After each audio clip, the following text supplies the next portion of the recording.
Se você pudesse fazer uma lista de pessoas que não têm jeito espiritualmente, aquelas pessoas que não são dignas do reino de Deus. Sabia que os apóstolos tinham essa lista em mente? Existia um grupo específico que para eles não tinha jeito.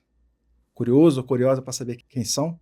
Fique conosco após a vinheta na reflexão do próximo capítulo.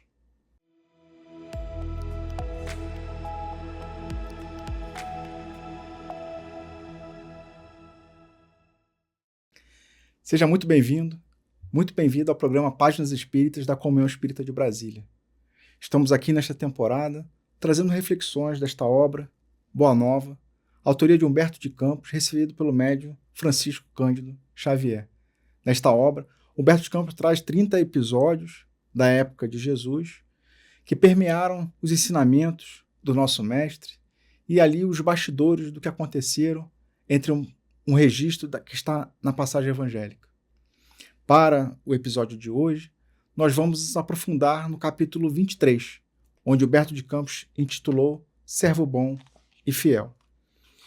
Humberto de Campos inicia o capítulo dizendo que a condenação das riquezas se firmara no espírito dos discípulos, com profundas raízes a tal ponto que, por várias vezes, foi Jesus obrigado a intervir de maneira a pôr termo a contentas injustificáveis. Então, toda a abordagem sobre o acúmulo das riquezas materiais era um dos temas discutidos entre os apóstolos. E, algumas vezes, Jesus precisava intervir para poder ajustar o entendimento. De vez em quando, Tadeu parecia querer impor aos assistentes das pregações do Lago a entrega de todos os bens aos necessitados. Então vinha Tadeu, falando assim, olha, tudo que é seu precisa ir para os necessitados. Filipe não vacilava em afiançar que ninguém deveria possuir mais do que uma camisa, constituindo uma obrigação tudo dividir com os infortunados e privando-se cada qual do dispensável à vida. Aí então Filipe ajustou um pouquinho, falou assim, não, olha, o que contigo somente o que for indispensável à sua vida. Tudo que for excedente tem que ser dado aos necessitados. Então são interpretações um tanto mais radicais, né, com relação à condenação do acúmulo da riqueza. Mas aí vai vir um outro apóstolo também que vai refletir sobre esse ponto. E quando o pobre nos surge somente nas aparências, replicava judiciosamente Levi.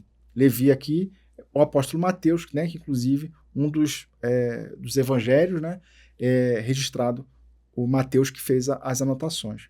Inclusive Mateus, do grupo apostólico, né, era o que detinha maior conhecimento intelectual, né? Ele sabia ler, sabia escrever, ao contrário dos outros apóstolos. Então, ele também tinha uma outra perspectiva. Então, enquanto Tadeu e Filipe vieram da perspectiva, né, da doação quase que integral dos bens materiais, Levi já veio com uma outra perspectiva na sua experiência como publicano, né, como cobrador de impostos. Aquele que só tem a aparência de pobre, né? Ele vai até argumentar mais, dizendo o seguinte, ó, eu conheço homens abastados que choram na coletoria de Cafarnaum, como miseráveis mendigos. Então, assim, são aquelas pessoas que têm riqueza, mas choram como se fossem pobres, né, lá na hora de pagar os impostos. Apenas com o fim de se eximirem dos impostos. Né? Então, eu quero evitar a saída dos impostos. Então, quanto mais dinheiro eu tenho, a tendência é que mais impostos eu devo pagar. Então, para evitar que eu pague os impostos, né, eu estou ali choramingando, fazendo ali. Então, às vezes tem o rico se comportando como pobre, mas para fugir dos impostos. Aí Levi continua, né, Mateus? Sei de outros que estendem as mãos à caridade pública e são proprietários de terras dilatadas. Então, pessoas que pedem dinheiro para praticar a caridade, né, mas têm grandes posses. Né? Então, se utilizam de riqueza de outros, mas acabam não utilizando a sua própria riqueza na chamada caridade. E aí, com essas pessoas, né, que estão ali se comportando como pobre, mas não são pobres, estaríamos edificando o reino de Deus se favorecêssemos a exploração, se alimentássemos essa atitude? Aí vem outro apóstolo, Simão Pedro. Tudo isso é verdade, redarguía Simão Pedro. Entretanto, Deus nos inspirará sempre nos momentos oportunos, e não é por essa razão que deveremos abandonar os realmente desamparados.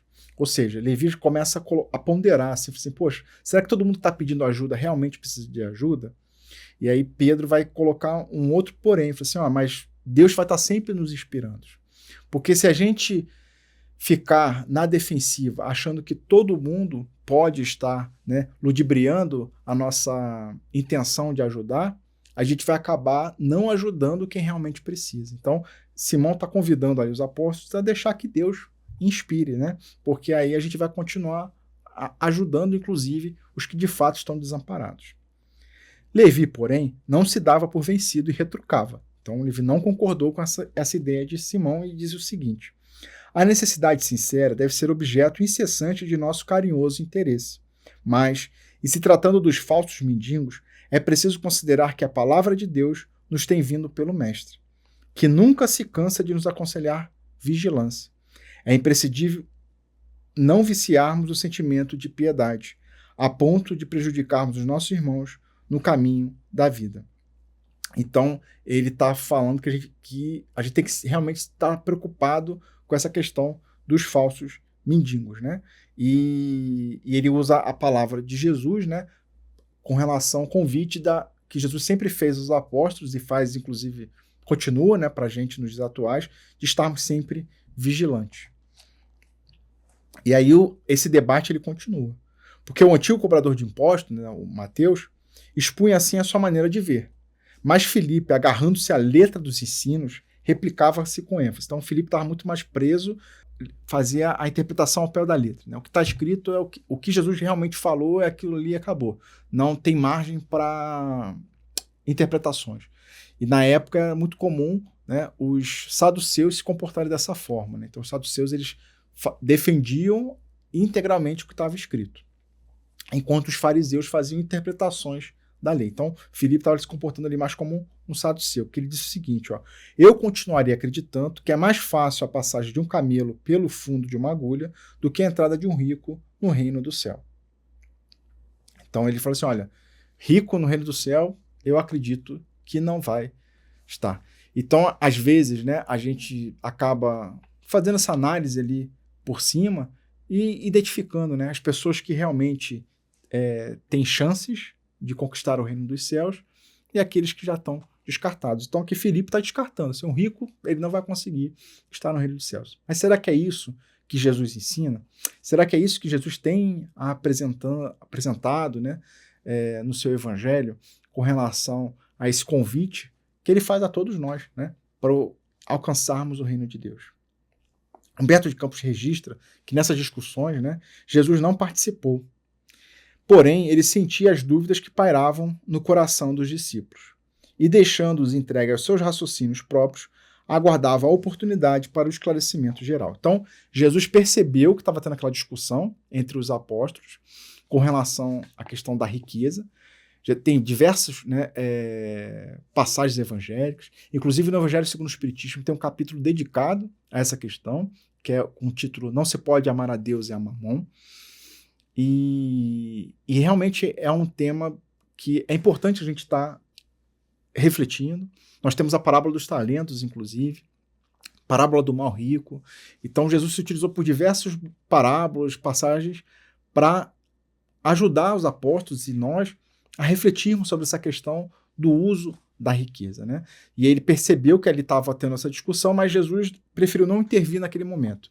Ele preferiu esperar uma outra oportunidade onde ele pudesse esclarecer todos os apóstolos de uma vez só. E aí Humberto de Campos registra que passou o tempo.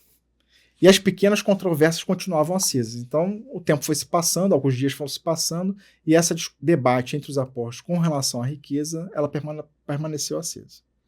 Chegara, porém, o dia em que o mestre se ausentaria da Galiléia, né? Então ele estava ali, ficava em Cafarnaum, na casa de Pedro, e ele se ausentou da Galiléia para a derradeira viagem a Jerusalém. Então ele estava indo a Jerusalém na sua última viagem, né? O momento em que ele é recebido, né, com louvor em Jerusalém, né? Todo mundo o saudando com os ramos, o rei Davi chegou, e depois a gente tem, né, o conhecimento dos demais fatos. E aí, o que está Humberto de Campos registrando aqui, que Jesus se aproxima dessa última viagem. saindo da Galileia e indo para Jerusalém. E ele vai passando por várias cidades. E na sua última ida a Jericó, antes do suplício, era aguardada com curiosidade imensa. Grandes multidões se apinhavam nas estradas. Então, a notícia chegou que Jesus passaria por Jericó. Então, o grupo de Jericó, a multidão já começou a se preparar para a passagem de Jesus, porque Jesus já era conhecido, né, por seus milagres, por suas transformações, e todo mundo queria ver o mestre, né, o Rabi da Galileia. Mas teve um em Jericó, e é um caso muito interessante que vai ser a âncora desse capítulo, que era um publicano abastado. E ele não era um publicano comum, né? Por exemplo, Mateus e Levi era publicano, ele cobrava ali os impostos. Mas em Jericó tinha um publicano que era o chefe dos publicanos. Então era o rei. E o nome dele era Zaqueu. E ele conhecia o Zaqueu, de renome, o Messias, e desejava vê-lo. Chefe prestigioso de sua cidade, ele era um homem rico e enérgico. Zaqueu era, porém, de pequena estatura, ele era baixinho. Tanto assim que, buscando satisfazer o seu vivo desejo, procurou acomodar-se sobre um sicômoro, levado pela ansiosa expectativa com que esperava a passagem de Jesus. Então ele não conseguia, né? A multidão, ele era baixinho e falou, não vou conseguir ver Jesus. Então ele vai numa árvore para poder ficar um pouco mais alto e ver Jesus passando. Coração inundado de curiosidade e de sensações alegres, o chefe publicano, ao aproximar-se o Messias, admirou-lhe o porte nobre e simples, sentindo-se magnetizado pela sua indefinível simpatia. Então, ele sobe na árvore, vê Jesus se aproximando e ele se sente conectado magneticamente, né? Ele se sente atraído.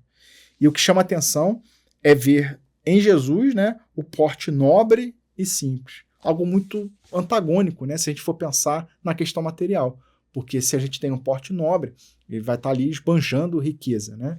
E Jesus, ao contrário, ele esbanjava simplicidade. Então, como podia, né, um homem simples esbanjar tanta nobreza? E ele se sente magnetizado. Altamente surpreendido, verificou que o mestre estacionara ao seu lado. Então, Jesus vai andando e para. Jesus para e diz com acento íntimo: Zaqueu, desce dessa árvore, porque hoje necessito de tua hospitalidade e tua companhia.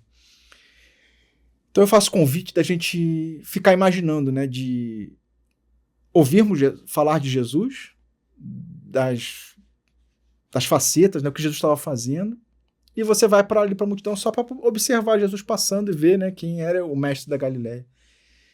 E você consegue ver Jesus, né? Embora só baixa estatura, você sobe ali na árvore, você consegue ver Jesus. Não só isso. Jesus olha para você, você se sente atraído e ele fala o seu nome. E ele não só fala o seu nome, ele fala assim, ó, ele fala o seu nome, pede para você descer e diz que vai ficar na sua casa. Imagine a emoção que inundou o íntimo de Zaqueu.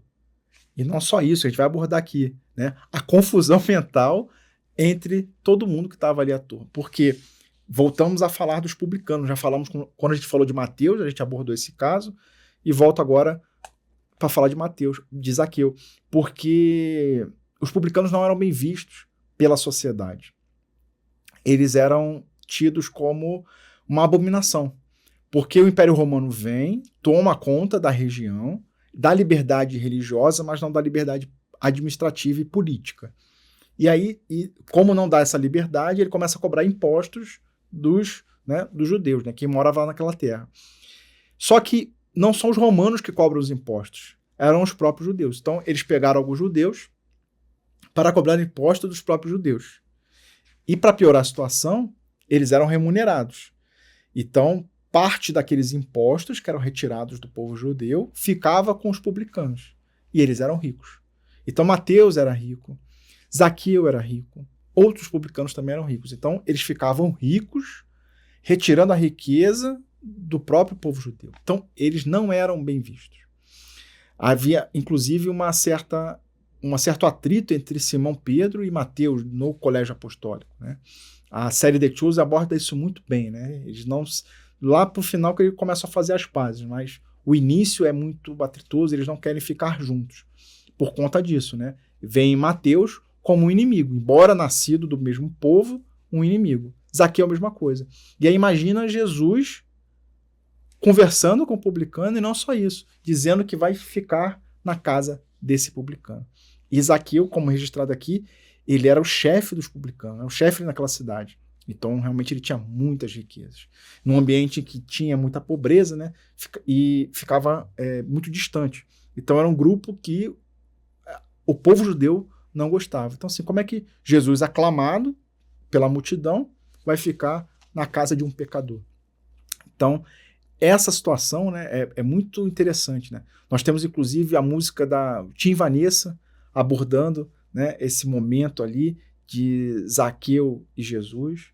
Nós temos uma outra música também, eu não me recordo agora o autor, mas nasceu no âmbito das igrejas protestantes, né, igrejas evangélicas, e hoje todo mundo acaba cantando, né, como Zaqueu, eu quero subir, né, e aí o refrão, entra na minha casa, entra na minha vida, né, mexe com as minhas estruturas, porque é isso que Jesus faz com todos nós, né, mexe com a estrutura e também mexeu com as estruturas de Zaqueu, como Humberto de Campos vai registrar aqui. Ó. Porque, sem que pudesse traduzir o que se passava em seu coração, o publicano de Jericó desceu de sua improvisada galeria, possuído de imenso júbilo. Abraçou-se a Jesus, com prazer espontâneo, e ordenou todas as providências para que o querido hóspede e sua comitiva fossem recebidos em casa com a maior alegria. O mestre deu o braço ao publicano e escutava atento as suas observações mais insignificantes, com grande escândalo da maioria dos discípulos. Então, Jesus abraça Zaqueu, dá o braço a Zaqueu para Zaqueu conduzir, né, pela multidão até a sua casa. Zaqueu já ali ajustando, né, porque ele tinha diversos servos, diversos empregados. Olha, vamos ali arrumar a casa para receber tanto o mestre quanto os seus discípulos, né? Só que Jesus também percebeu entre os discípulos os comentários. Não se tratava de um rico que devia ser condenado, perguntava Filipe a si próprio. Então, lembra de Filipe?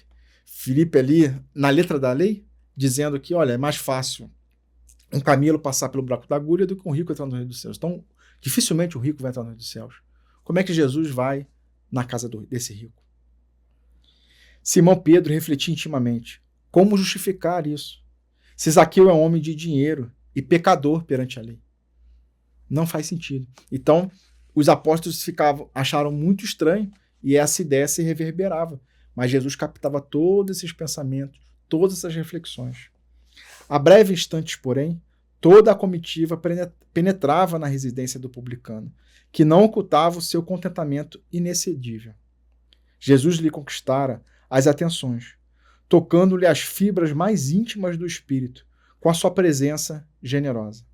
Tratava-se de um hóspede bem-amado, que lhe ficaria eternamente no coração. Então, foi ali, era de tarde, né? Então, entrou ali no local, ele via Jesus, eles conversavam e ficou admirável, muito feliz por tudo que estava acontecendo. Aproximava-se o crepúsculo, então estava acabando ali a tarde, iniciozinho da noite, quando Zaqueu mandou oferecer uma leve refeição a todo o povo, em sinal de alegria, sentando-se com Jesus e os seus discípulos sobre um vasto alpendre. A palavra versava sobre a nova doutrina, e sabendo que o mestre não perdia ensejo de condenar as riquezas criminosas do mundo, então Zaqueu sabia dos alertas que Jesus falava sobre a questão da acumulação das riquezas. E Zaqueu também sentia, né, que possuía muita riqueza. Zaqueu sabia que também não era bem quisto pelo povo e que provavelmente ele não se identificaria com essa nova doutrina, como está registrado aqui. E esse dilema assim, de Zaqueu, a gente, né, falei de duas músicas, né, que vão ajudar a gente a refletir sobre esse momento. E aí nessa perspectiva, né, de querer aprender mais, né, eu acabei me deparando com esse livro aqui, né, O Evangelho e o Cristianismo Primitivo, né, do nosso irmão Severino Celestino da Silva. Né? Severino é conhecido com um estudo bem aprofundado, né, do Evangelho, da Bíblia, e inclusive ele faz boas reflexões em outros livros sobre a tradução, né, como ela foi traduzida ali do idioma original até chegar no português. Então nem tudo que a gente está lendo hoje em português de fato remete ao que veio da origem, né? E só que nesse livro aqui em especial ele vai fazer reflexão sobre várias personalidades, e eu acho que veio bem ao encontro do que o Boa Nova faz, né? E lá no capítulo 23 ele vai falar sobre Jesus e Zaqueu. Então quem tiver interesse, né, no capítulo 23 desse livro, o Severino vai apontar, né, diversas referências, né, que estão no Evangelho e reflexões sobre a atitude de Zaqueu, que a gente também vai abordar aqui. Então fica um convite de quem tiver interesse em aprofundar, né, o livro Evangelho e o Cristianismo Primitivo. Só que, né, então Zaqueu, percebendo a Boa Nova, né, a mensagem da Boa Nova e a questão de esse acúmulo de riqueza que pode ser criminoso, ele se antecipa, né? O publicano esclarecia com toda a sinceridade da sua alma: Senhor, é verdade que eu tenho sido observado como um homem de vida reprovável. Mas desde muitos anos venho procurando empregar o dinheiro de modo que represente benefícios para todos os que me rodeiem na vida. Então, ele percebeu que não estava, que algo estava equivocado e precisou ajustar a sua rota. Compreendendo que aqui em Jericó havia muitos pais de família sem trabalho, então ele percebeu que tinha muita gente sem trabalho, ele organizou múltiplos serviços de criação de animais e de cultivo permanente da terra. Até de Jerusalém, muitas famílias já vieram buscar em meus trabalhos o indispensável recurso da vida. Então, ele percebeu que aquele estilo de vida focado mais na riqueza não estava totalmente correto. Em alguns anos já estava tentando reparar isso, inclusive pegando alguns pais de família sem trabalho e dando oportunidades para eles criarem animais, de cultivar a terra. E não só isso, ele criou-se até o conhecimento que ele estava fazendo isso em Jericó, e pessoas de Jerusalém vinham a Jericó para poder também aprender e ajudar nesse tratamento. Né? E isso é um grande ponto, né, que inclusive vai ser abordado ali por Kardec no livro Céu e Inferno, de quando a gente se equivoca. Primeiro são 3 etapas: a gente se arrepende, a gente tende a expiar aquela falta que a gente cometeu e tem a reparação dos danos que a gente também cometeu. Então esse acúmulo de riqueza, né, a custa de cobrar impostos, né, do seu grupo, Zaqueu, ele já tinha percebido que ele precisava reparar. E ele começa a reparar dando trabalho para os que estão ao seu redor. E é engraçado que inclusive, a gente vai debater, se aprofundar no estudo da caridade. Uma das âncoras é essa, né? Da gente ver a caridade não somente como dar esmola, mas dar a oportunidade de trabalho, oportunidade que a pessoa seja útil, de ela própria gerar o seu próprio sustento.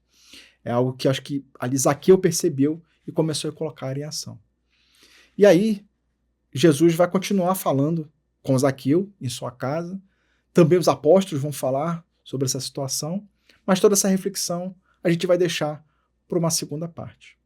Então, já pensou nessa discussão que os apóstolos teve, que às vezes a gente tem, daquelas pessoas que não tem jeito, que não vão conquistar o reino dos céus. E aqui Jesus percebe essa discussão, não fala nada e espera uma oportunidade. E a oportunidade surge em Jericó, com Zaqueu, aquele chefe dos publicanos, com muita riqueza, mas que vai proporcionar uma oportunidade para, mais uma vez, Jesus nos ensinar esse caminho dos reinos dos céus, que vai muito mais das aparências externas, né? É uma renovação interna, como em outros capítulos aqui do Boa Nova, Humberto Campos sempre registra, né? Que essa construção do reino de Deus, ele não é reino de Deus, né? Nas nossas vidas, ela não é externa, ele é interna. Se você gostou desse episódio, fica o convite para você deixar seu joinha, deixar seus comentários. Ficarei feliz em lê-los e também me comprometo a respondê-los, para a gente continuar nessa reflexão contínua sobre os ensinamentos de Jesus.